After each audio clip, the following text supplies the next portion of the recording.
This episode of the Creep Street Podcast is brought to you by Martini Coffee Roasters. You know, people always look at me weird when I say I start off every morning with a big old martini. But then I set them straight, and I tell them I'm talking about Martini Coffee Roasters coffee. A delicious coffee made by the Martini family. They roast their coffee using a traditional method of sight and sound to roast those little babies to perfection. And they also sell green coffee beans for those home roasters out there. And right now, fans of the Creep Street Podcast can get 20% off their entire order by using the code CREEPSTREET at martinicoffee.com. Once again, for 20% off your order, use the code CREEPSTREET at martinicoffee.com. Martini Coffee Roasters, the perfect coffee to keep you creeps caffeinated.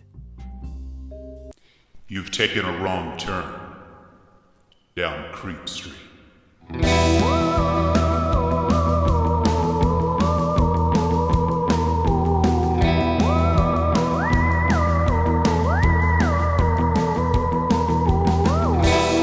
Citizens of the Milky Way, my name is Dylan Hackworth. I'm Maureen Bogey. And this is... Oh, God. Woo! Oh, I'm going to pop my collar here just a little bit because I'm feeling dangerous tonight. Yikes. Folks, you have landed on Creep Street. Welcome to the Creep Street Podcast. Hello, everyone. Of course, let's get housekeeping out of the way here. Of course, follow us on Facebook and Instagram at Creep Street Podcast, Twitter at Creep Street Pod. We're also on TikTok. And of course, if one episode a week is not enough for you, and let's face it, you Creep Street junkies. Yeah, you fiends. It is not enough. I hear you itching and scratching out there looking for your fix. You just go on over to patreon.com/Creep Street Podcast to get all sorts of goodies. That's right. We have movie commentaries, movie reviews, short stories, full bonus episodes. Anything you could want, there is a donation level that is right for you. Amen. All right, and for those listening, just a real quick side note. This weekend, I will be performing over on the East Coast with the Second City. It will not be Creep Street related. This episode will be obviously coming out on Friday, but for those who are interested, I will be performing with the Second City in two locations, one in upstate New York, in Lake Placid at the Lake Placid Center for the Arts on Friday at 8 p.m. And then I will be performing with the Second City at the iconic Wilbur Theater. Yes, it's very exciting. In Boston, Massachusetts with the Second City on Sunday, also at 8 o'clock. Hey, if you are in the area and you're a fan of Creep Street, and you want to see a little comedy, come on out. We'd love to see you. I can't wait. I want to see the Wilbur Theater packed out. Yes. I want to see it full, baby. It's a really cool venue. I did a show there just a few months back, and it's amazing. Maybe one day we'll have a Creep Street live situation at the Wilbur Theater. You never know. Amen. You do not know. You gotta shoot for the stars, baby. You gotta shoot for the stars. That's right. And then at the end of this episode, stick around because we have a new top-tier Patreon subscriber we got to give a shout-out to, baby. Oh, big time. But Maureen, I think I've gabbed on enough. I've gabbed. You've gibbed and you've gabbed. Yeah, that's true. We've got a strange one today. We do. It's it's meaty. It's a weird one. It's one that I'm glad that we're doing. It's kind of a little spooky, a little eerie. You know what? We should just get into it, shouldn't we? Maureen, what are we talking about today? Today we are talking about the vanishing of Granger Taylor.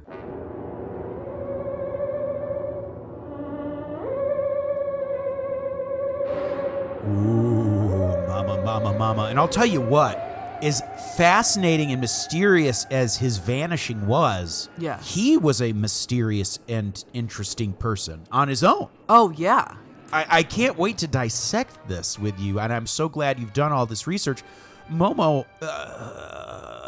go ahead and slap us across the face with those sources. Sure, I'll give you a quick slap. Woo! This week we had some fantastic sources. One is an article from Mysterious Universe called UFOs, Aliens, and the Bizarre Vanishing of Granger Taylor by Brent Swancer. Then we have What Happened to Granger Taylor on the fantastic YouTube page Bedtime Stories. We've used them in the past. Highly recommend you go ahead and check them out. Such a fun YouTube channel. Side note, they're so fun. They do stories kind of like what we do, and they do them kind of more in storybook fashion rather Yes. than like dissecting. Like Right. you know what I do? You know what I mean? Fun, great channel. Great channel. So highly recommend you check them out. And then also a great podcast. It's actually the Unsolved Mysteries podcast, Yes. which is very cool. It's called The Sudden Departure of Granger Taylor. An apt title. Yes, I would say so. That was a 2-part podcast about Granger Taylor.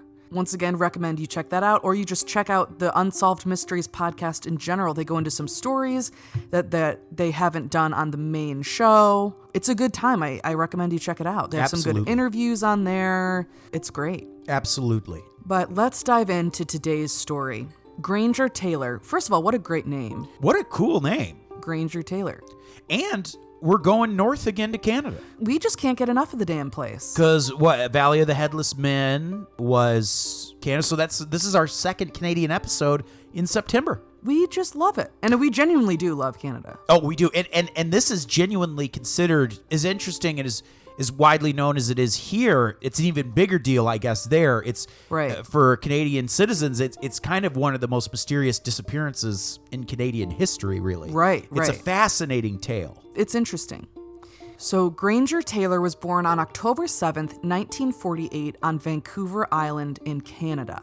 His young life was pretty typical, except that his father died when he was quite young in a tragic lake drowning accident when he was very young. And this kind of affected Granger Taylor's development Right. as he was growing up. He was very shy and a little bit reclusive growing up, very quiet, kind of liked to be on his own and do his own thing type of person. Right.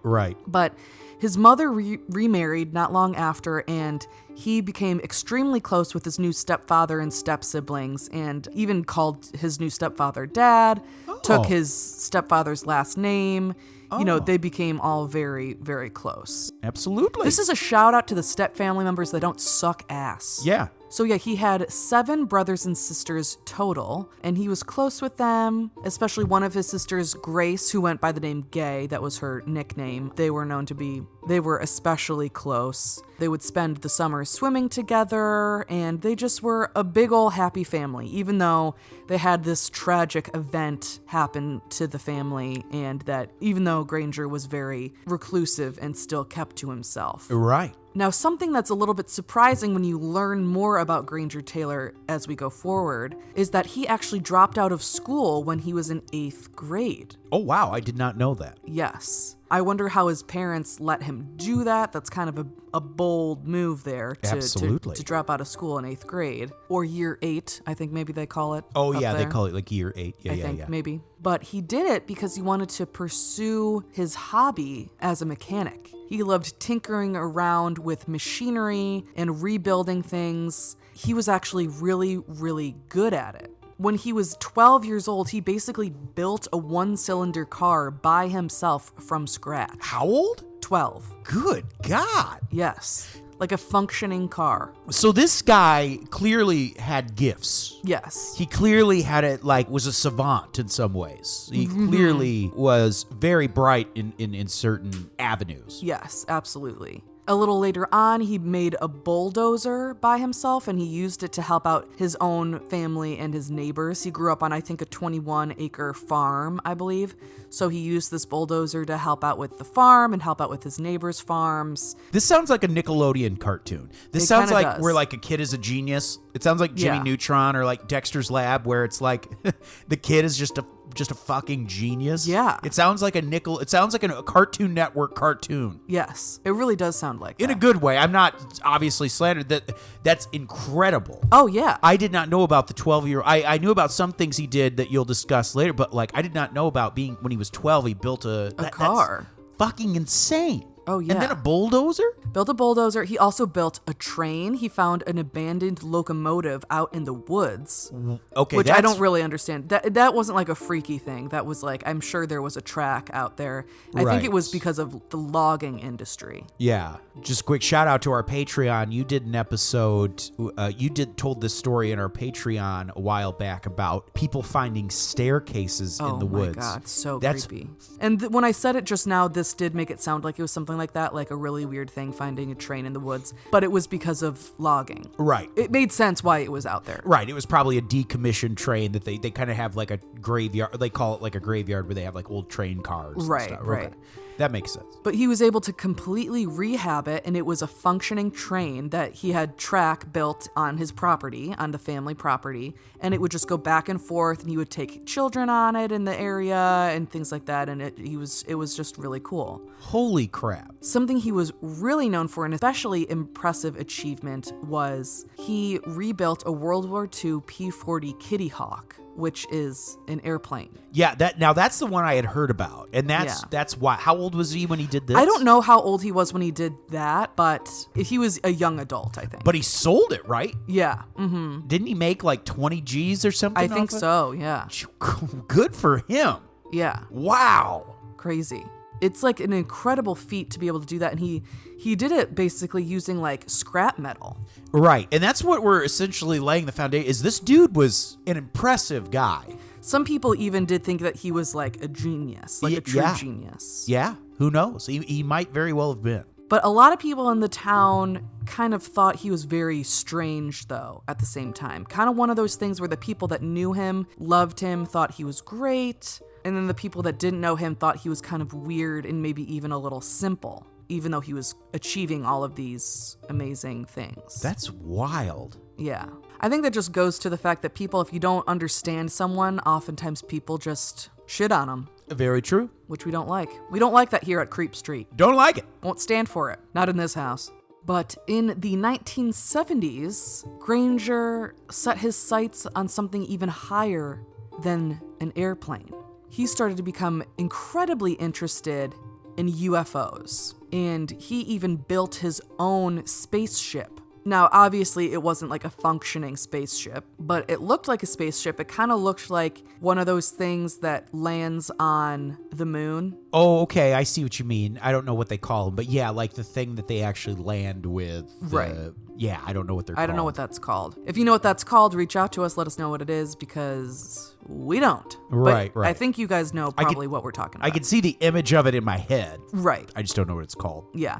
So it looked a lot like that, and it had a TV in there. He had a couch in there. He had a wood-burning stove in there. That sounds kind of cool. That sounds kind of fun. Yeah, it was kind of like his own little zone. Yeah. And it was made from discarded satellite dishes, more spare parts and scrap metal, things like that. And like I said, he spent a lot of his time out there. Sometimes he'd even sleep out there, work on all of his projects out there, because this was still on his family's property. Right, right. He never really had any interest in moving out on his own and doing his own thing, like starting his own family or just living elsewhere. Okay, very interesting. So by the time he was building this UFO, I don't know exactly how old he was, or building this spaceship, I don't know exactly how old he was, but probably I would say in his 20s when he was building this. Okay. Probs in the twons. And it was around this time that he began speaking more and more about UFOs. Okay.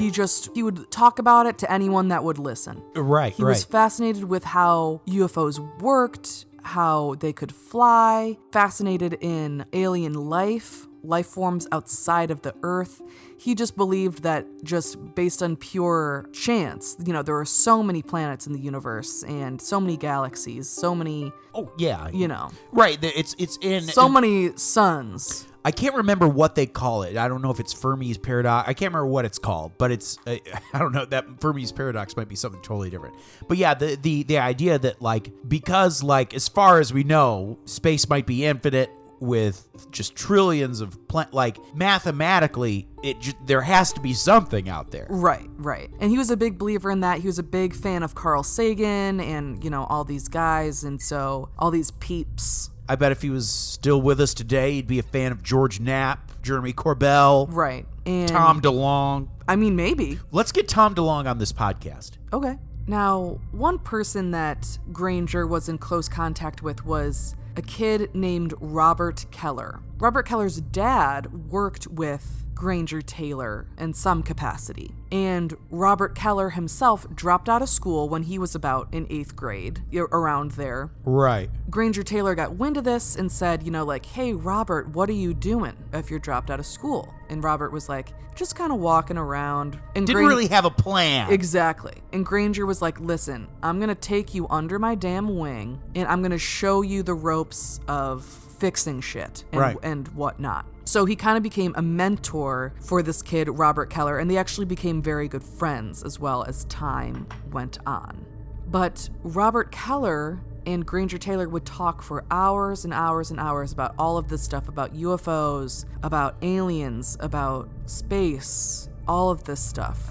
Right. And sometimes they'd even smoke a little bit of that ganja while they were doing it. No way! Yeah. Granger Taylor? Oh, yeah. I guess god damn. Right. I mean, this was 70s weed, but still. So it wasn't probably not as hot. Probably not as not as potent.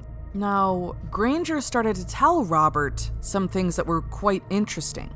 He told Robert that he was having these very vivid dreams. And about 2 weeks before Granger would eventually disappear, he told Robert that he was having a vivid dream of a being that came to him saying that they needed him. He even had the name of the planet that these beings came from. Now, Robert Keller couldn't remember the name of the planet, all these years later. Right. In the interview that I listened to. But he said that there was a name of the planet that Granger gave. And then the next day after that, Granger said that he had another vivid dream where these beings confirmed that they were coming and that they had a specific time and place to meet. But unfortunately, Granger couldn't tell Robert the time or the place of the meeting because it had to be top secret. Oh, Granger couldn't even tell his buddy. Couldn't even tell his homie. Okay.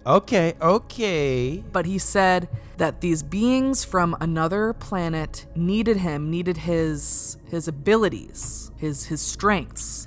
But this time and place that he did say whenever the meeting place or the meeting would take place would be on a big storm, a big stormy night. Okay. That way the alien spacecraft could hide behind the clouds and behind the thunderclaps and all this kind of stuff. Okay, I'm getting Nope vibes. Yes, definitely. Which highly recommend everybody go see. Yes, please. So then on November 29th, 1980, Granger Taylor, who was 32 years old at the time, knew that this was the day. The morning of the day was just kind of like a little bit gray, nothing really too crazy, but as the day went on, it became so stormy, so crazy outside. It was known by a lot of people as the storm of the century. Wow. Now, apparently on Vancouver Island on the coast right there, they don't really get a lot of thunderstorms. Right. But they definitely got a huge thunderstorm on this day. So Granger Taylor went down to Bob's Grill down in Duncan, that was the town.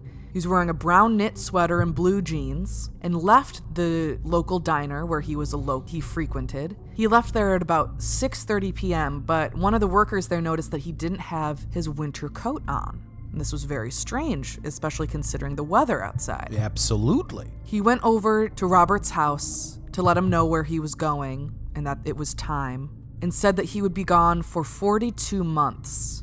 However, he said he'd be gone for 42 months on the ship. Okay. So that means that time would pass much differently here on Earth, and that it actually would be about 150 years on Earth. Wow. Okay. Almost like an interstellar thing. Yes. Okay, very interesting. And interesting that he would say 42 months. Yes. Like, what a specific thing to say. Yeah. Then Granger stopped at his house and left a note on his parents' bedroom door, and he was never seen again. The note on his parents' door read like this: Dear Mother and Father, I have gone away to walk aboard an alien spaceship, as recurring dreams assured a 42-month interstellar voyage to explore the vast universe, then return. I'm leaving behind all my possessions to you, as I will no longer require use of any. Please use the instructions in my will as a guide to help. Love, Granger. Wow. And in his will, the word funeral had been crossed out, and the word death was replaced with departure. Interesting. Okay. Apparently, there was also a map of Waterloo Mountain kind of scrawled into the back of this letter, which was about 20 miles away, but they've never really figured out what that was all about. Yeah, exactly. Like, was that the pickup point, like where he was supposed to meet? Right. I don't know. Yeah, that's interesting. I don't know. It wasn't long until his family reported him as a missing person, and the Royal Canadian Mounted Police, the RCMP, baby, this is like the FBI. That's right. The Royal Mounted, we heard about them. Well, we've heard about them in a few episodes, but in the Valley of the Headless Men. Yeah. They organized a big search for Granger, but nothing came up. They didn't find him or any traces of his car. And then when 3.5 years went by later, the whole town was kind of waiting to see if he was going to show back up, and his family was really, eager to see if he was going to show back up. But Robert Keller knew that he wasn't going to show back up. Right. Because it was only 3.5 years on Earth. Right, exactly. And Robert was right. Granger did not show back up. Then, about 6 years after Granger went missing, in March of 1986, a blasted-out truck with a few bits of human bone were found about 4 miles away from Granger's home near Mount Provost. Wow. Now, what does blasted out mean? Means that it was blasted with dynamite. Wow. They were able to tell that it was with dynamite. Okay. Now, the vehicle was completely destroyed. There was like a wheel up in a tree, I think. There was just like shatters of it kind of all around. But some of it was just completely disintegrated from this blast. Right. This was from, quote, a significant volume of dynamite. Well, what's interesting is whether or not this was Granger Taylor, why did it take so long to find this blasted out truck? Which is kind of interesting. It was only like 4 miles away from his home. And yet it was, 6 years? Yes. After that they That's weird. So even if it's not related to Granger Taylor at all, why did it take so long to find this fucking blasted out Right. car? It is interesting. And I wonder, too, why it took 6 years for it to be found. Like it I just think shows up? It was for kind all of this? stumbled upon by someone. Yeah, that's weird. And I know that they were kind of out in the middle of nowhere a little bit, and it's really hard to search. You can't search every single square foot of, Right. an area. But still, it is, I wondered that too. I was like, that is kind of weird. It wasn't that far away from his home, but maybe they were looking kind of in other areas. Maybe that wasn't where they were focused on. Right. I'm not sure.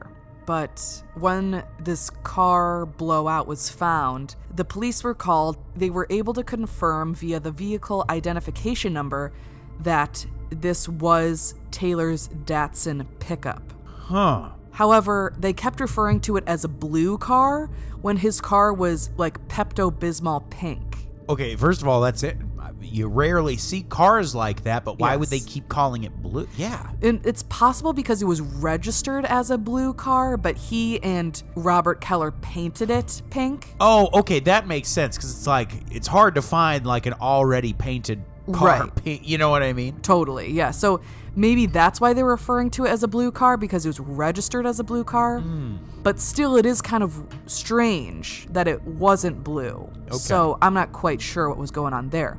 But they were also bone fragments and a piece of a shirt that looked like Taylor's shirt. Okay. Now, at the time, everyone just kind of presumed that these were the remains of Granger. Right. By the way, I was just calling him Taylor, but that's his last name. So Yeah, I know. It's confusing because he has 2 last names or 2 first names, kind of. Now, at the time, they didn't really have DNA evidence the way that we know it now. Right. So from the bone fragments, they weren't able to confirm that it was Granger's bones or Granger's remains. But what's kind of strange is that since then, these bones have gone missing.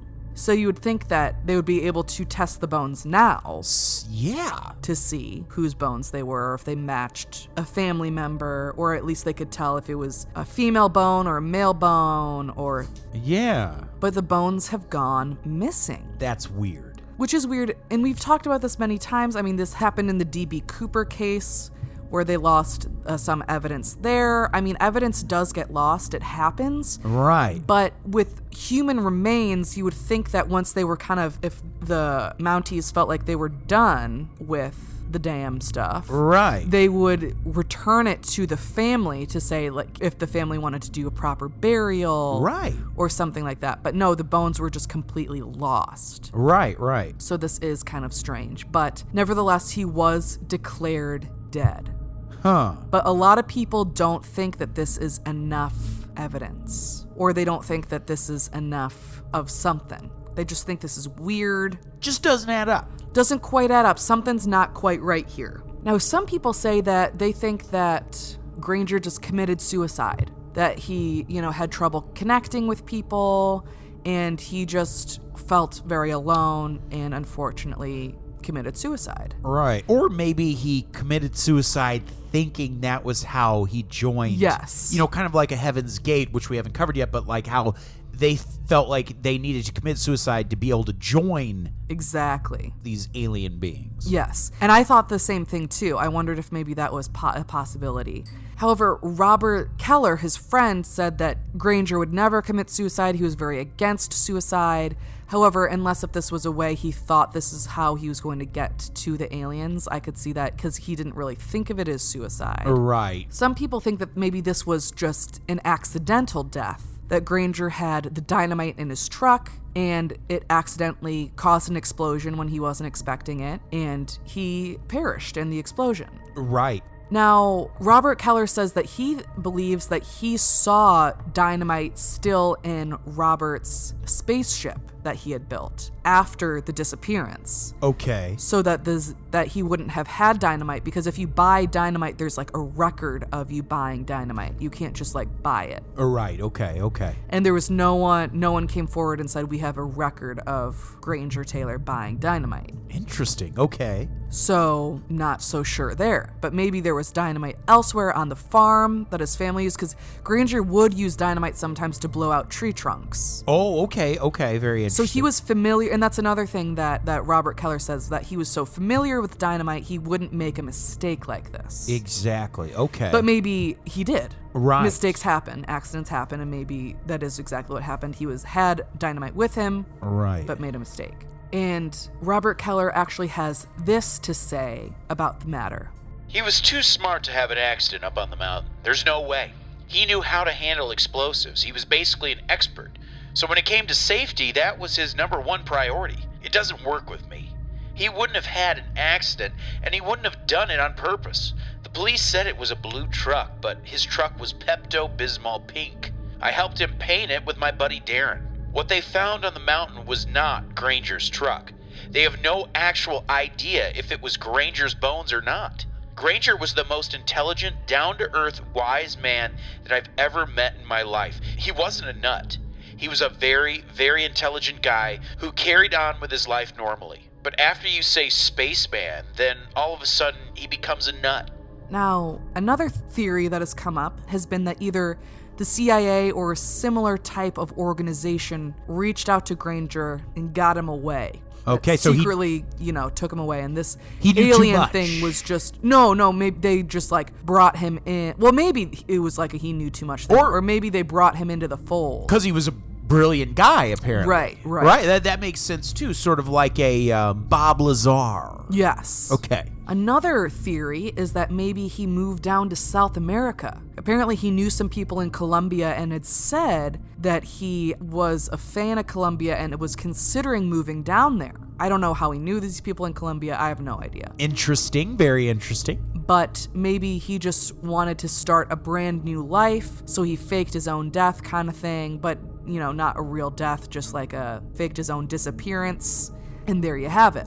But something that should also be noted is that apparently he was using a fair amount of LSD. Oh, yeah, baby. Yeah. So maybe he was using so much that his mind was a little out of whack. And he's little cooked. A little cooked, a little delusional. I mean, I am 100%. I've never done LSD, but I am in 100% support of it. Oh yeah, but I think just like anything, Don't in moderation. Don't cook your fucking mind. with Yes. it. You know what I mean. Exactly. And he was just one of those people that he was so dead set on his belief in aliens and all this stuff that no one could convince him of anything otherwise. Right. So maybe he was pushed into a psychotic episode, something like that. We don't know. But all of these years later, we still have no idea what happened to Granger Taylor. And it seems like maybe we'll hear back from him in about 100 years or so. 110 years or so. And, My goodness. And we'll go from there. Absolutely. God, what a wild story. Yeah, crazy. Maureen, thank you for all of that incredible research. Yeah, I mean, Dylan, what do you think is going on? You know, I think he went somewhere. Okay. I don't know if it was with extraterrestrials, but I think he went somewhere. Yeah. I don't think he died. Okay. Now, whether he got on a spacecraft and flew away or if he just went somewhere else on Earth and started a new life, I think he went somewhere. Yeah. I personally have literally no ding-dong idea of Yeah. what the actual fuck is going on. I mean, and I don't blame you. But it is a fascinating story, and we would love to hear your theories. Please feel free to reach out to us on social media, or you can email us at creepstreetpodcast@gmail.com.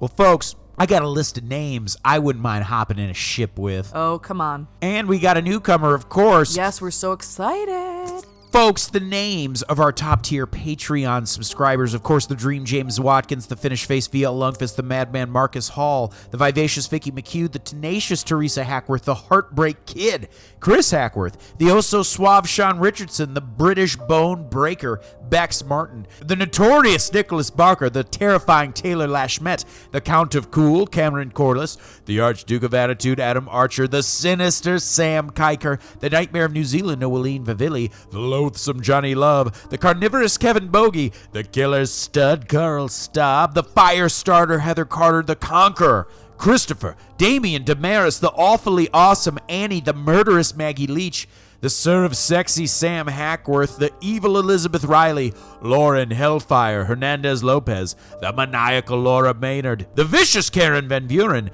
the Arch Nemesis Aaron Bird, the Sadistic Sergio Castillo, the Rapscallion Ryan Crum, the Beast Benjamin Huang, the Devilish Chris Doucette, the Psycho Sam, the Electric Emily Xiong, the Ghoulish Good Hankum, and the newcomer, the Renegade, Corey Ramos. Corey, you are so welcome here. We are so happy to have you as a member of the Creep Street Homeowners Association. Welcome, and thank you so much for joining the fold. So happy to have you, Corey. Enjoy all those goodies. We can't wait to get to know you.